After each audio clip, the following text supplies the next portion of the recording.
Hello friends, welcome to my channel. आज मैं आपको बताने वाला हूँ नंबर सिस्टम, संख्या पद्धति, और यह हमारे मैथ सीरीज का पहला चैप्टर है। और आगे मैं ये सभी 26 चैप्टर तक पढ़ाऊँगा और आप वीडियो को पूरा देखें और अंत तक देखें।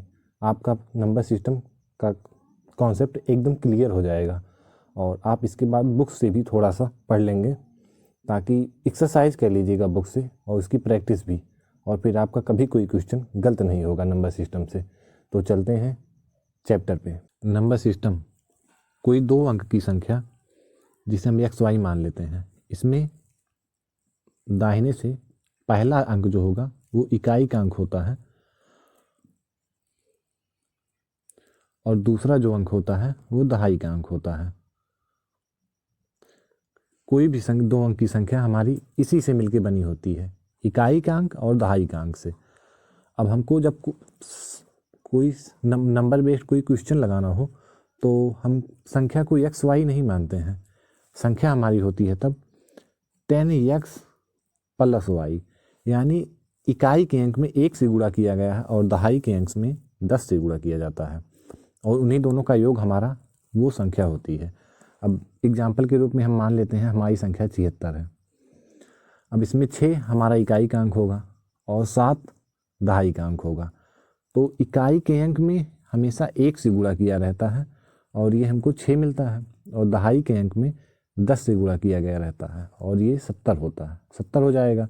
अब इन्हीं दोनों का योग ही हमारा संख्या होगा। तो 70 प्लस 6 76। अब यही तो हमारी संख्या है जो हम माने थे, तो इसलिए ये संख्या, और इसको हम इस रूप में लिखते हैं 10x प्लस वाई के रूप में। अब अगर हमको अंकों का स्थान बदलना पड़े तो हम उसको yx हो जाएगा, लेकिन हम इसको लिखेंगे कैसे? लिखेंगे हम इसको 10y प्लस x। ये है अंकों का स्थान बदला गया है, ना कि एक्स वाई का स्थान बदल देंगे डायरेक्ट। नहीं, हमको अंकों का स्थान बदलने के लिए 10y प्लस x लिखना होगा।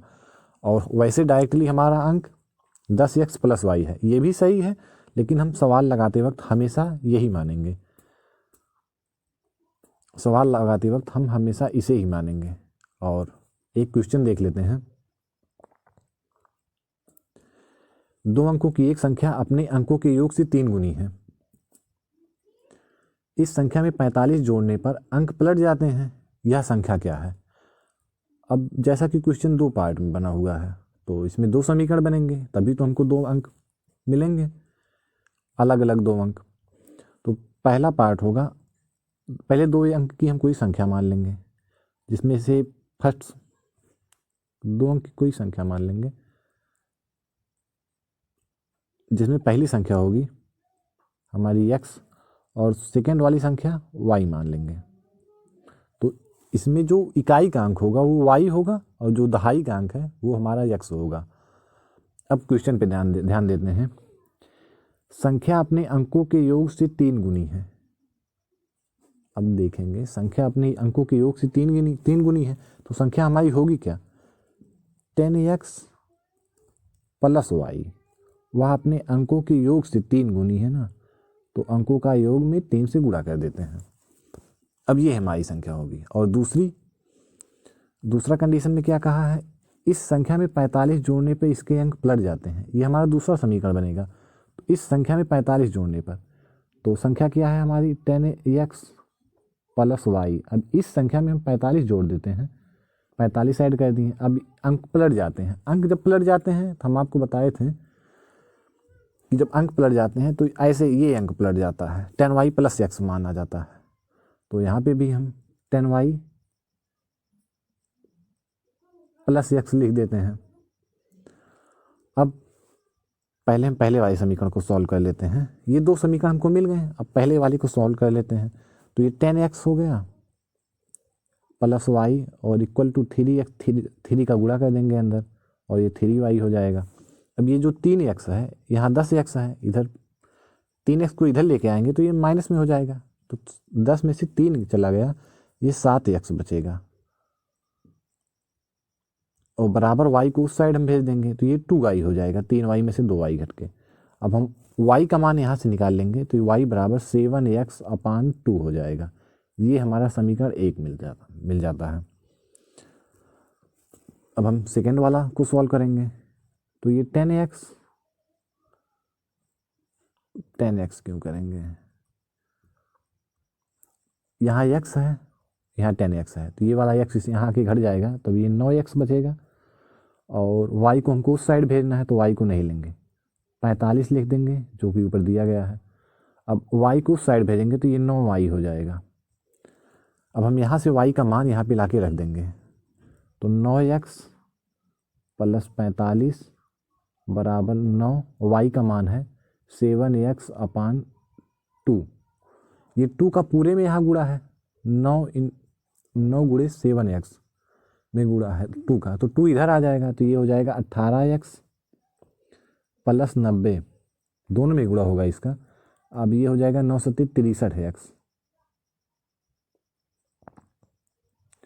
63x मिलेगा हमको।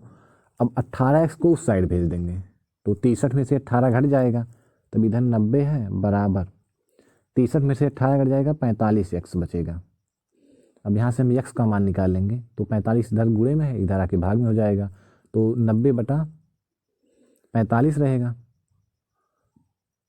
90/45, और इसको हम काट देंगे तो 2 बार जाएगा, तो यहाँ से हमको x का मान 2 मिल गया। अब यही x का मान हम इस समीकरण में लाके रख देंगे पहले समीकरण में, तो यहाँ से y बराबर 7 है, x का मान अगर 2 रख देंगे, तो पहले इसको मिटा लेते हैं।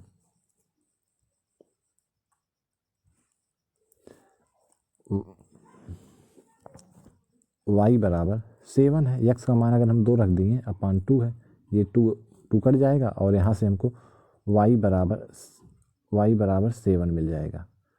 अब हमको मिला क्या था, x बराबर 2 मिला है, y बराबर 7 मिला है। अब संख्या होती क्या है, संख्या हमेशा x y ही तो होती है, और x का मान 2 है, y का मान 7 है, और ये हमारी संख्या हुई, जो कि ऑप्शन नंबर बी सही है।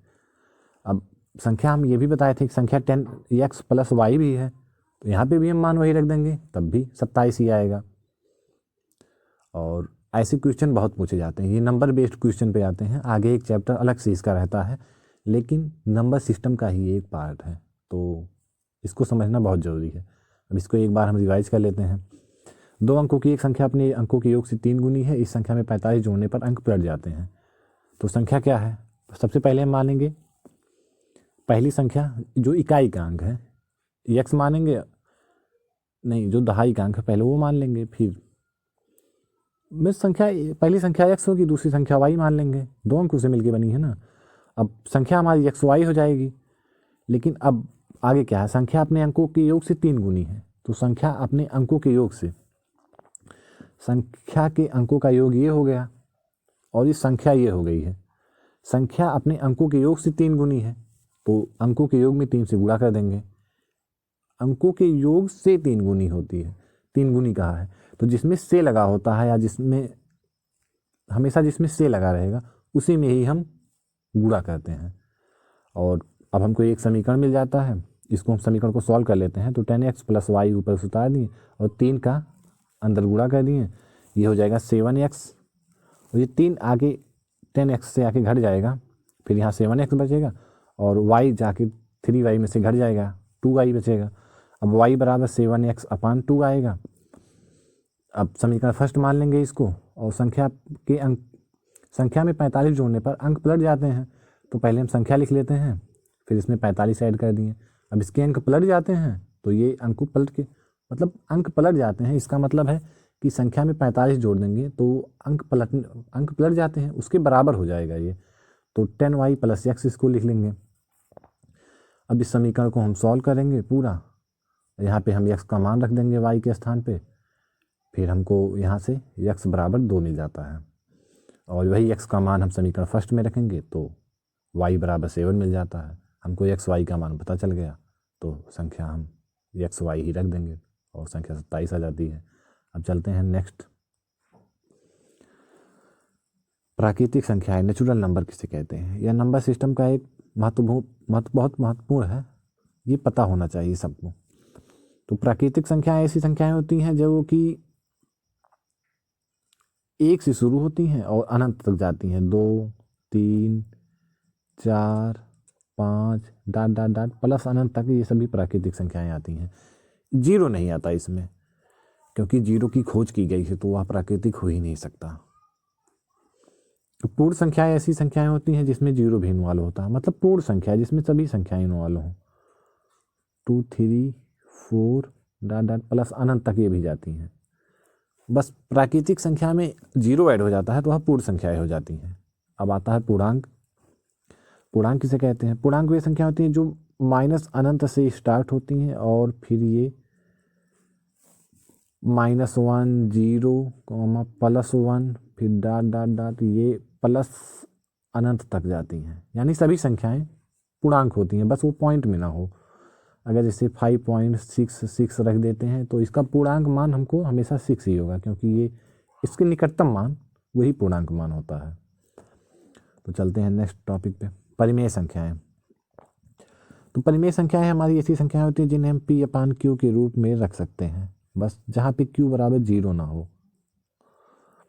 अब कोई भी संख्या हो हमेशा परिमेय संख्या होती है। जैसे कि हम मान लेते हैं कोई भी संख्या 1 है, ये भी परिमेय संख्या, क्योंकि 1/1 लिख सकते हैं इसको, ये भी कोई दिक्कत नहीं इसमें। 4 है, इसको भी हम 4/1 लिख सकते हैं, ये भी परिमेय संख्या है हमारी। हम 3/7 लिखते हैं, ये भी हमारी परिमेय संख्या है। जिसको हम लिख सकते हैं वह परिमेय संख्या है। अब अपरिमेय संख्या क्या होती है? सबसे इम्पॉर्टेंट यही है। अपरिमेय संख्या जिनको हम x/y के रूप में नहीं लिख सकते हैं, जैसे कि हम पाई को x/y के रूप में नहीं लिख सकते हैं। हालांकि इसका मान 22/7 माना जाता है, पर यह इसका निकटतम मान है, एकदम सही मान नहीं है। इसको अगर हम पॉइंट में रखेंगे तो कभी रिपीट नहीं करता है। और ऐसी संख्या जिनका दशमलव के बाद अंक रिपीट नहीं करें, कभी भी ना रिपीट करें, वो अपरिमेय संख्याएं होती हैं। इसमें आता है जैसे √2 हुआ, √3 हुआ। ऐसी संख्या जो अपूर्ण वर्ग हों, जो अपूर्ण वर्ग हों, मतलब जिनका वर्गमूल नहीं निकाला जा सकता, वही दशमलव में आते हैं लेकिन अपूर्ण वर्ग हों, ऐसे संख्या को अपूर्ण वर्ग कहते हैं। ये सभी अपरिमेय संख्याएं होती हैं। तो एग्जाम में बहुत पूछा जाता है, ऐसी कोई संख्या दे देगा कि यह परिमेय संख्या है या अपरिमेय संख्या है। 1-2 ऑप्शन एक्स्ट्रा भी ऐड कर देते हैं, पूर्णांक है, कुछ भी है। तो आपको अपरिमेय संख्याएं पता होनी चाहिए, बाकी सभी परिमेय होती हैं। अपरिमेय संख्याएं ये होती हैं जैसे पाई है, और या फिर कोई रूट में कोई मान दिया हो जो अपूर्ण वर्ग हो। अब चलते हैं सबसे इम्पॉर्टेंट, अभाज्य संख्या किसे कहते हैं? अभाज्य संख्याएं वो होती हैं जिनके केवल और केवल 2 गुणनखंड होते हैं, केवल 2 गुणनखंड, ना इससे ज़्यादा होने चाहिए ना इससे कम होने चाहिए। अब ऐसा संख्या क्या होती है? 0, उसका कोई गुणनखंड ही नहीं है, तो वह तो अभाज्य संख्या नहीं हो सकती। 1, इसका केवल एक ही गुणनखंड है, वह 1 खुद है, तो ये भी अभाज्य संख्या नहीं हो सकती। 2, हाँ, इसका केवल 2 गुणनखंड है, एक 1 होगा, एक खुद व स्वयं होगा, तो 2 ये अभाज्य संख्या है। 3 का भी 2 ही गुणनखंड होंगे, एक 3 होगा, एक केवल 1 होगा। 4 के 3 गुणनखंड हो जाते हैं, इसलिए यह नहीं होगा, क्योंकि एक 4 होगा, एक 2 होगा, एक 1 होगा। ये सभी 4 से डिवाइड होती हैं, 4 को डिवाइड करती हैं, इसलिए यह नहीं होगा। 5 ये होगा, क्योंकि एक 5 है और एक ही होगा। 6 पूर्ण वर्ग, मतलब 6 अभाज्य संख्या नहीं है। 7, हाँ ये है। 8 नहीं होगा, 9 नहीं होगा, अब 11 होगा, फिर 13। तो ये हमारी अभाज्य संख्याएं हुई हैं। ये 2 3 5 7 11 13 फिर 17 आएगा, और एग्जाम में इससे क्वेश्चन बनते हैं, चलिए देख लेते हैं। जैसे SSC MTS 2019 में पूछा था, प्रथम 6 भाज्य संख्याओं का माध्य क्या होता है? सबसे पहले आपको ये पता होना चाहिए प्रथम 6 भाज्य संख्याएं कौन सी हैं। सबसे पहले पहली अभाज्य संख्या कौन सी है? तो सबसे पहली अभाज्य संख्या होगी 2। और माध्य निकाला कैसे जाता है? सभी संख्याओं का योग बटा संख्याओं की संख्या। तो संख्या तो हमको दे दी गई है, 6 है, लेकिन अब सभी संख्याओं का योग निकालना होगा। तो पहली संख्या 3 हो जाएगी, 2 हो जाएगी, फिर 3 + 5 करेंगे, +7 +11 +13। अब इसमें यही देखना है कि ये सभी अभाज्य संख्याएं हैं। हाँ, सभी अभाज्य संख्याएं हैं और सब 6 संख्याएं हैं, तो 6 से डिवाइड कर देंगे। अब इन सबका योग कर लेंगे। योग करते वक्त भी एक चीज़ ध्यान देंगे कि योग कैसे किया जाता है। जैसे कोई भी संख्या अब काफ़ी लंबी दे दी गई है, तो सबसे पहले आपको हमेशा क्या बनाना है? 10 बनाना है, 20 बनाना है, 30 बनाना है, 50 बनाना है, 100 बनाना है। यही मतलब जिसका योग आप आसानी से कर सकें, जिसका योग और गुणा। तो इसमें देखेंगे 3 2 5 और ये 5 10, 10 हमको यहाँ से मिल गया, ये 7 और ये 13, 13 7 20 ये हो जाएगा। तो 10 पहले से मिला है, 20 ये हो जाएगा और ये 11 ये हो जाएगा 41, 41/6 कर देंगे। अब भाग दे के देख लेंगे, 6 छः 36 हो जाएगा, 6 बार जाएगा और बचा 5, अब 50 हो जाएगा, 6 48, 10 लग जाएगा यहाँ पे, 6 48, अब बचा 20, 10 2 बचेगा और इसमें 0 लग जाएगा, 20 हो जाएगा। अब 20 में 6 से भाग देंगे, 6 3 18 और फिर 20 बचेगा, अब फिर 6 3 18, फिर 3 बार ही जाएगा, तो इसका मान आ जाएगा 6.833। अब ऑप्शन में देख लेंगे किस में है, यहाँ पे 3 ही है 7 के स्थान पे। अब ये ऑप्शन नंबर 6.833 बी वाला सही है ऑप्शन। अब चलते हैं नेक्स्ट टॉपिक पे, विभाज्यता के नियम। नंबर सिस्टम का ये भी मुख्य पार्ट है, क्योंकि पूरे मैथ में आपको डिवाइडेशन रूल यूज करना ही पड़ेगा, कहीं ना कहीं हमेशा यूज करना ही पड़ता है। अगर इसको पढ़ लेते हैं तो थोड़ा आसान हो जाता है डिवाइडेशन। जैसे 2 के लिए डिवाइडेशन देखना होगा, तो 2 के लिए हमेशा मतलब कोई संख्या जो सम हो वह 2 से विभाज्य होती है। तो सभी सम संख्याएं, मतलब कोई भी संख्या हो, उसका अगर आखिरी अंक सम है तो वह 2 से विभाज्य होगा। सम है, सम कैसे पता चलते हैं, वो 0 हो, 2 हो, 4 हो लास्ट में, या 6 हो, 8 हो, फिर 10 है तो 0 लगेगा ही। अब 3 से डिवाइडेशन रूल देखेंगे, तो 3 से ऐसी संख्या है जिनके अंकों का योगफल 3 से डिवाइड हो। जैसे हम 5 7 और 3 देख लेते हैं। अब ये 3 से डिवाइड है कि नहीं, कितनी भी लंबी संख्या हो, पहले हम अंकों का योग करेंगे। तो इनके अंकों का योग करके देखेंगे हम, 7 5 12, 3 15, 15 3 से डिवाइड है, हाँ ये डिवाइड है, इसलिए यह संख्या भी 3 से डिवाइड होगी। अब आगे देख लेंगे 4 से डिवाइडेशन रूल। 4 से डिवाइडेशन रूल के लिए किसी भी संख्या का लास्ट दो अंक, लास्ट वाला 2 अंक वो 4 से अगर डिवाइड है तो वह संख्या भी 4 से डिवाइड होती है। अब जैसे 5 8 2 6 और 4 ले लिए। अब इसका लास्ट अगर 2 अंक 4 से डिवाइड है और लास्ट 2 अंक 4 से डिवाइड है भी, तो यह संख्या भी 4 से डिवाइड होगी। बस यही लास्ट 2 अंक को देखना है। हम इसका यूज नहीं दिखा रहे हैं एग्जाम्पल लिख के, क्योंकि आगे हम जब कोई सवाल लगाएंगे अगले चैप्टर में या इसी चैप्टर में कभी भी, तो हम हमेशा ये बताते रहेंगे कि किससे कौन सा डिवाइड हो रहा है और किस रूल से। तो अगर आप यूज ज़्यादा पढ़ेंगे तो ज़्यादा फायदा देगा। अब 5 से डिवाइड तभी होगा जब लास्ट में 0 हो या फिर 5 खुद हो, तभी वह 5 से डिवाइड होगा। अब 6 से डिवाइडेशन रूल, कोई संख्या 3 से डिवाइड हो और 2 से भी हो, यानी अंकों का योगफल, मतलब अंक वह संख्या सम हो, उसका आखिरी अंक सम हो, और वह संख्या प्लस ये भी ध्यान देना है कि अंकों का योग 3 से डिवाइड हो, सभी अंकों का योग 3 से डिवाइड हो। बस यही ध्यान देना है कि वह 2 से भी विभाज्य हो और 3 से भी विभाज्य हो, तो वह 6 से विभाज्य हो जाएगा। अब 7 से विभाज्य तक नियम नहीं पढ़ेंगे, क्योंकि 7 इतना कठिन है कि आप कितनी भी लंबी संख्या हो आप उसको 7 से डिवाइड करके चेक कर लेंगे, जल्दी होगा। लेकिन अगर विभाज्य तक नियम प्रयोग करेंगे तो आप बहुत टाइम लगा देंगे। और 8 से विभाज्य तक नियम के लिए कोई लास्ट 3 डिजिट, जैसे 5 8 2 6 4, अगर लास्ट 3 डिजिट 8 से विभाज्य है तब वह संख्या 8 से विभाज्य होगी, नहीं तो नहीं होगी। तो लास्ट 3 डिजिट में, लास्ट 3 अंक में उसको चेक कर लेंगे। बस यही है कि लास्ट 3 अंक में उसको चेक करना है। अब 9 से विभाज्य तक नियम के लिए देखेंगे। 9 से भी यही है जैसे 3 से है, सभी अंकों का योग 3 से डिवाइड होना चाहिए। अब कोई भी संख्या हो 9 से डिवाइड होना चाहिए, कोई भी संख्या हो अगर वह 9 से डिवाइड हो जाती है सही पूरी, तो वह अंकों का योगफल अगर 9 से डिवाइड हो जाता है तो वह संख्या पूरी संख्या भी 9 से डिवाइड होगी, नहीं तो नहीं होगी। अब चलते हैं नेक्स्ट टॉपिक पे। इकाई अंक का उदाहरण है। सबसे इम्पॉर्टेंट यही है, इकाई अंक, क्योंकि अगर आप इकाई अंक, किसी अंक का इकाई अंक निकालना जान गए, ये एग्जाम में डायरेक्ट पूछा ही जाता है।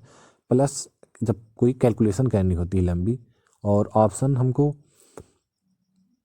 ऑप्शन का इकाई अंक पास में, मतलब इकाई अंक अलग अलग हो, तो हम पूरा गुणा ना करके इकाई अंक पे ही सॉल्व कर लेंगे। इकाई अंक आंसर का ला देंगे, आगे कुछ भी अंक हो कोई फ़र्क नहीं पड़ता, बस अगर इकाई अंक हमारा आंसर से मैच कर गया तो वही आंसर हो जाता है।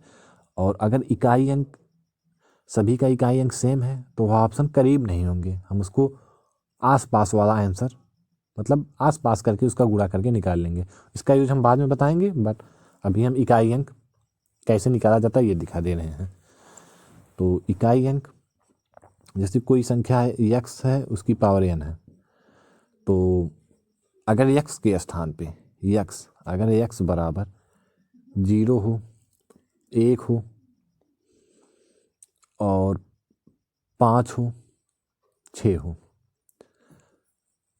उसके पावर कोई भी, कुछ भी इसकी पावर हो, इसका इकाई अंक यही होगा। 0 है तो 0 होगा, 1 है तो 1 होगा, 5 है तो 5 होगा, 6 है तो 6 होगा। इकाई अंक में कितना भी बदलाव, पावर में कोई भी बदलाव हो जाए, लेकिन इकाई अंक में कोई बदलाव नहीं होगा। अब इसके लिए था, और अब बाकी अंकों के लिए, जैसे अब बाकी हमको बचते क्या हैं, 2 है, 3, 4, 7, 8, 9, इन सब के लिए फार्मूले हैं, लेकिन आप एक बेसिक जान लीजिए, ये सब भी आ जाएंगे उससे, लेकिन इसको सॉल्व करना ही नहीं है, इसका इकाई अंक नहीं बदलता है, बस इन्हीं छो अच्छा है तभी ध्यान देना है। और सभी के लिए एक फार्मूला रटने से अच्छा है, एक बेसिक फार्मूला, मतलब बेसिक तरीका आपको बता देते हैं जिससे आप निकाल लें। जैसे कोई संख्या है x की पावर n है, अब n में हम 4 से डिवाइड करेंगे, हमको ध्यान किस पे देना है, शेषफल पर, शेषफल पर। अब जो हमको शेषफल मिलेगा वही x की पावर होगी। अब जैसे एग्जाम्पल में हम कोई संख्या लिख लेते हैं, एग्जाम्पल में कोई संख्या है 4 की पावर 372 है। अब इसमें इकाई का अंक क्या आएगा, तो इसमें हम पहले 372 में 4 से डिवाइड करेंगे, यहाँ कोई भी संख्या मान लो, 4 ना मानो, 7 मान लो, 4 से डिवाइड करेंगे। अब हमको शेषफल पे ध्यान देना है, तो 4 9 या 36, 9 बार जाएगा, यहाँ 1 बचेगा, और 4 3 12, पूरा पूरा चला जा रहा है। अगर कोई संख्या पूरी पूरी चली जाए तो हम शेषफल 4 मानेंगे, और पूरी पूरी चली जाती है तो 4 मानेंगे, और उससे कम रहती है, अभी यहाँ पे 71 होता तो शेषफल 3 आता, और 73 होता शेषफल 1 आ जाता। तो हमको शेषफल पे ही ध्यान देना है, और शेषफल अगर 0 आता है तो 4 ही लिख लेंगे। अब 7 की पावर 4 है, अब इसका निकालने के लिए हम 7 का गुणा 4 बार कर लेंगे, वैसे करेंगे नहीं बट अभी दिखा दे रहे हैं। अब 7 7 49 हो जाएगा, यहाँ 9 आएगा, ये भी 7 7 49 गुणा होगा। अब 49 है तो 49 हमको नहीं लिखना, हमको बस 9 और 9 लिखना है। अब 9 का गुणा हो जाएगा, 9 गुणे 9 और 81 आएगा, 81 यानी यूनिट डिजिट 1 आया है, हमारा इकाई अंक इसमें 1 आएगा, और ऐसे ही हमको निकालना है। अब ये देखेंगे कि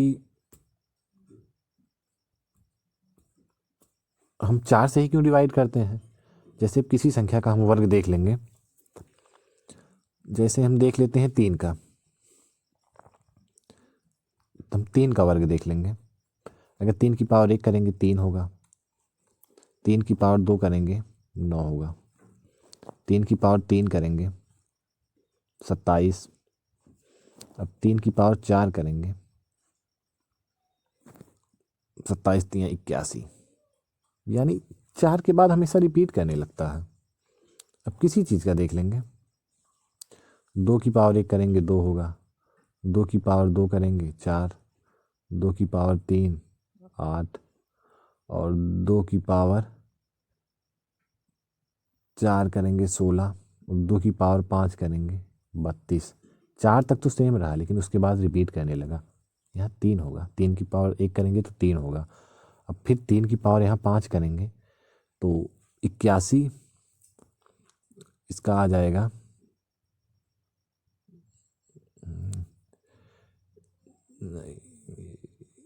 3 की पावर 5 का मान हो जाएगा 243। अब देखें हम 4 तक तो सेम रहा, लेकिन पाँचवा रिपीट कर गया। अब यही फिर रिपीट करता चला जाएगा। यहाँ भी 4 तक सेम रहा है, उसके बाद पाँचवा रिपीट कर गया। तो हमको बस यही ध्यान दे, इसीलिए हम 4 से भाग देते हैं, क्योंकि 4 तक तो सेम है, उसके बाद रिपीट करता है तो हम शेषफल निकाल लेंगे और फिर उसी के हिसाब से हम उसका मान रख देंगे इकाई का अंक। अब सवाल देख लेते हैं। सबसे पहले तीसरा देखेंगे। हम इससे पहले 2 सवाल लगा चुके हैं इसी में ही। संख्या 2173 है तीसरा वाला। 2137 की पावर है 753। इसमें इकाई का अंक निकालना है। अब इकाई का अंक निकालने के लिए हम 753 में 4 से डिवाइड करेंगे तो देखेंगे शेषफल कितना आता है। 7 1 के साथ 4 बार चल, एक बार जाएगा, फिर 3 बचेगा, 35 हो जाएगा। 4 1 के 4, 3 बचेगा, 35 हो जाएगा। और 4 8 32 हो जाएगा, फिर 3 बचेगा 33, फिर 4 8 32। शेषफल हमको 1 मिलेगा।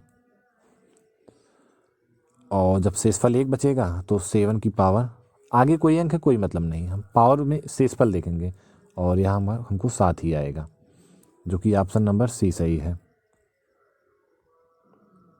अब 4 पे देख लेंगे हम। इसमें है 13 की पावर 2003। इसमें भी हम 2003 में 4 से डिवाइड करेंगे और शेषफल देखेंगे तो 2000 में पूरा पूरा चला जाएगा। अब 3 वही शेषफल बचेगा हमारा, तो इसमें डिवाइड कर ही लेंगे, बस देखना है शेषफल कैसे। आप भी कर लीजिएगा, जो शेषफल हो शेषफल 3 ही आएगा।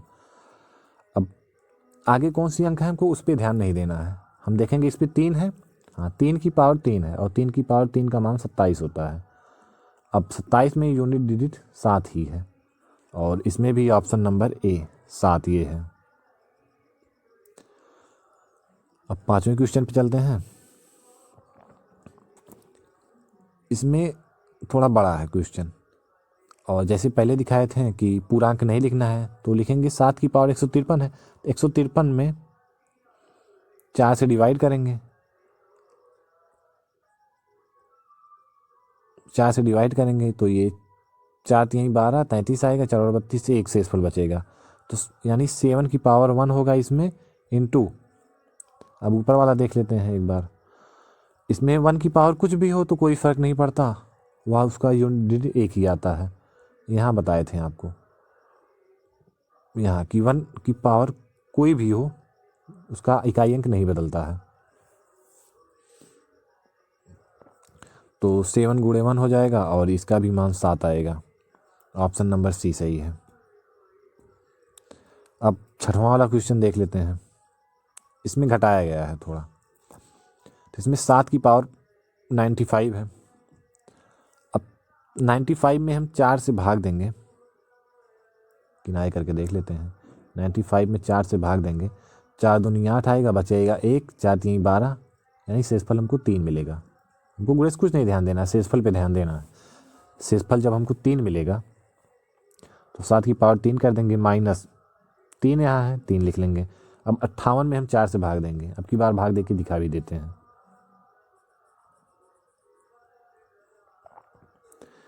भाग कैसे दिया जाता है, 58 है, इसको ऐसे लिख लेंगे। अब इसमें 4 से भाग देंगे, 4 1 के 4 बार जाएगा, 4 के 4 लिख लेंगे और यहाँ 1 बार जाएगा, ऊपर लिख लेते हैं 1 बार जाएगा। अब यहाँ से बचा कितना 1, आगे से उतार लेंगे 18। अब 4 चौक 16, 4 बार जाएगा, यहाँ 16 बचेगा।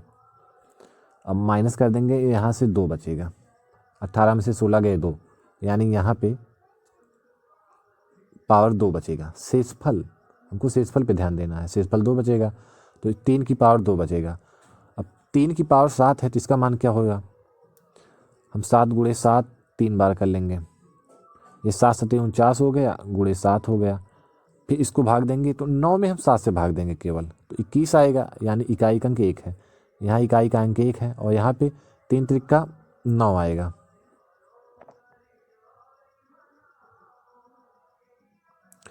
अब इस पे देखेंगे हम, 9 त्रिक 27 है, यहाँ 7 आएगा।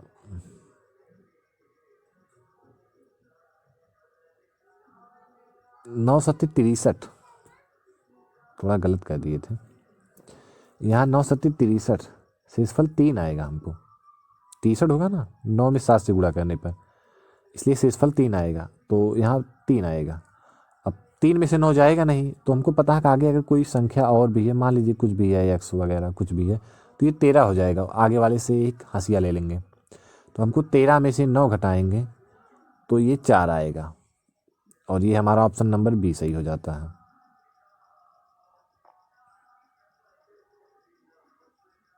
चलते हैं अगले क्वेश्चन पे। अगले टॉपिक, ये एक टॉपिक भाई इसको क्वेश्चन रूप में हम दे दिए हैं।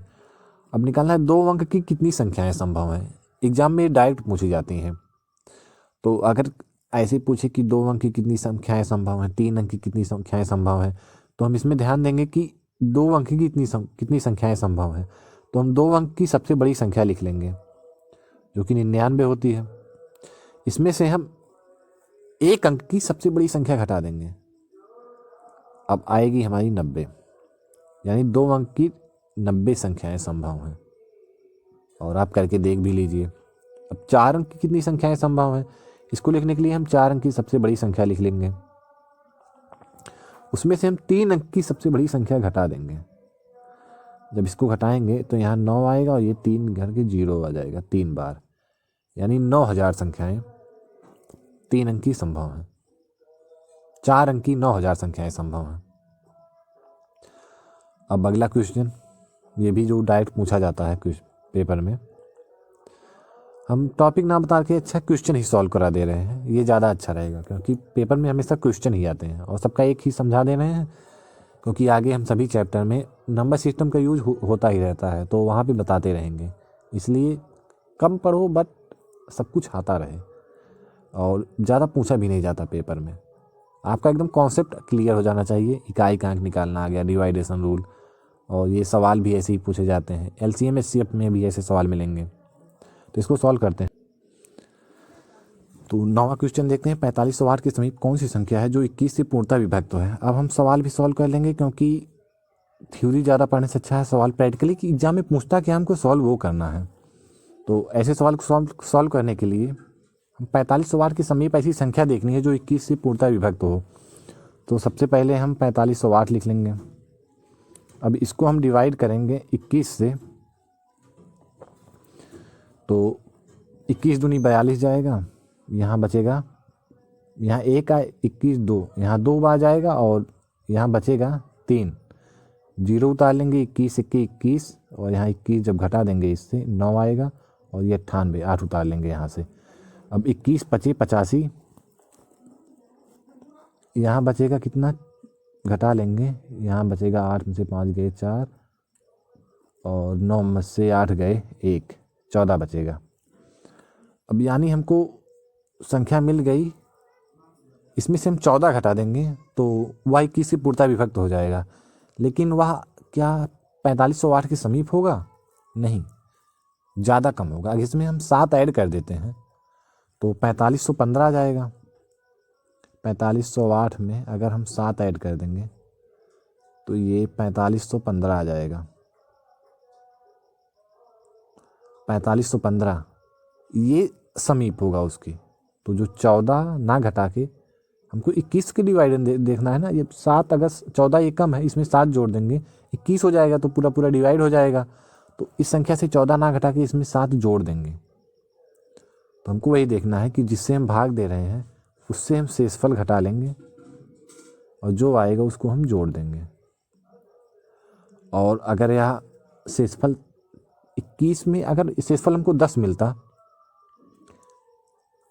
तो अब तब हम घटा लेते हैं, लेकिन अगर 11 मिलता तब हम इसमें 10 जोड़ देते हैं। हमको 21 इसके समीप लाना है, तो समीप लाने के लिए 4515 ही उसके समीप संख्या है जो डिवाइड है। अब नेक्स्ट क्वेश्चन देखते हैं। किसी संख्या को, ये इस टाइप का भी क्वेश्चन नंबर सिस्टम से पूछे जाते हैं और सभी एग्जाम में पूछे जाते हैं, और यह एग्ज़ाम में आप देख ही रहे हैं, ये सब देख लिया करिए किस एग्ज़ाम में पूछा जाता है, तो आपको क्वेश्चन का इंपॉर्टेंस पता चल जाएगा। और ऐसे एग्ज़ाम्स एनटीपीसी में बहुत पूछे गए हैं। किसी संख्या को 136 से भाग देने पर शेषफल 36 प्राप्त होता है। उस संख्या को 17 से भाग दें तो शेषफल क्या होगा। इसको लगाने के लिए हम सीधे सीधे जो शेषफल है उसमें हम डिवाइड कर देंगे, जो शेषफल मिला हमको उसमें हम डिवाइड कर देंगे 17 से, जो जिस संख्या से भाग देना हो। अब 17 दूनी 34 जाएगा और यहाँ शेषफल 2 बचेगा हमको, और यही हमारा ऑप्शन नंबर डी सही है। और ऐसे क्वेश्चन में ऐसे ही पूछा जाता है, लेकिन अगर आप जानना चाहें तो ये जान सकते हैं कि हम डिवाइड क्यों देते हैं 17 से। डायरेक्टली सब यही बता देते हैं कि शेषफल में ध्यान दे दीजिए, लेकिन आप यहाँ देखेंगे 136 जो है ये 17 का क्या डिवाइड में आता है, 17 के पहाड़ा में आता है, यानी 136 क्या 17 से पूरा पूरा कट जाता है। तो देख लेंगे 136 डिवाइड कर देंगे 17 से। अगर आपको समझ में आ गया तो आपके लिए इतना ही काफ़ी है, इतना देखने की ज़रूरत नहीं है, लेकिन फिर भी आप जान लीजिए क्यों 17 सही है। अगर यहाँ पे हम 36 के स्थान, यहाँ पे हम 136 के स्थान पे 135 दे देते हैं तब क्या होता। तब पहले इसको देख लीजिए, 17 8 136 होता ही है, 136 कट गया पूरा, यानी यह पूरा पूरा डिवाइड जा रहा है इसमें, तभी हम शेषफल में भाग दे रहे हैं, क्योंकि जब इसको काट रहा है तो जहाँ तक जाएगा फिर शेषफल ये बचेगा और फिर 17 से हम इसको काट देंगे। लेकिन अगर यहाँ पे 135 दे देता, ऐसा देगा ही नहीं, तो क्वेश्चन गलत हो जाएगा और इसको सॉल्व करना बहुत मुश्किल होगा। फिर ऑप्शन पे डिपेंड करेगा, लेकिन ऐसा सवाल कभी नहीं पूछा जाएगा कि यहाँ पे 135 दे दे। तो आपको एक बार ध्यान दे देना है कि क्या ये 17 इस 136 से कट जा रहा है, तभी। वैसे आपको देखने की ज़रूरत नहीं, लेकिन अगर आपके पास टाइम है तो ध्यान दे दीजिए, क्योंकि ऐसा क्वेश्चन नहीं दिया जा सकता, ऐसी कोई गारंटी नहीं है। और फाइनली यही कहूँगा कि अब ख़त्म हो, ये चैप्टर यहीं पे ख़त्म होता है, और आगे इसी चैप्टर का यूज हम करते रहेंगे। कुछ क्वेश्चन इससे जो पूछे जाते हैं नहीं बताए गए इसमें, लेकिन आगे नंबर बेस्ड क्वेश्चन और कई सारे चैप्टर हैं जिसमें पूरा इसमें बता दिया जाएगा। तो इसके लिए निश्चिंत रहें, आपका कोई भी क्वेश्चन नहीं छूटेगा। अगर आप पूरा जितना 26 चैप्टर हैं जितना आप पूरा पढ़ लेते हैं, उसके बाद कुछ ट्रिक्स भी बताएंगे, और बाकी ट्रिक्स हम आपको इसमें यूज करते रहेंगे। यूनिट डिजिट हुआ, इकाई का अंक, अवधारणा, इससे आपको कभी कैलकुलेशन करने की ज़रूरत नहीं पड़ती है, और कैलकुलेशन आसान कैसे किया जाता है ये भी हम आपको बताएंगे। पर यूज करते रहेंगे तो नंबर सिस्टम यहीं पे ख़त्म होता है। और चैनल को सब्सक्राइब ज़रूर करें, क्योंकि आने वाली वीडियो का नोटिफिकेशन आपको मिलता रहे। और वीडियो पसंद आया है तो लाइक ज़रूर करिएगा। और धन्यवाद। वीडियो ख़त्म होता है यहीं पे। Thank you.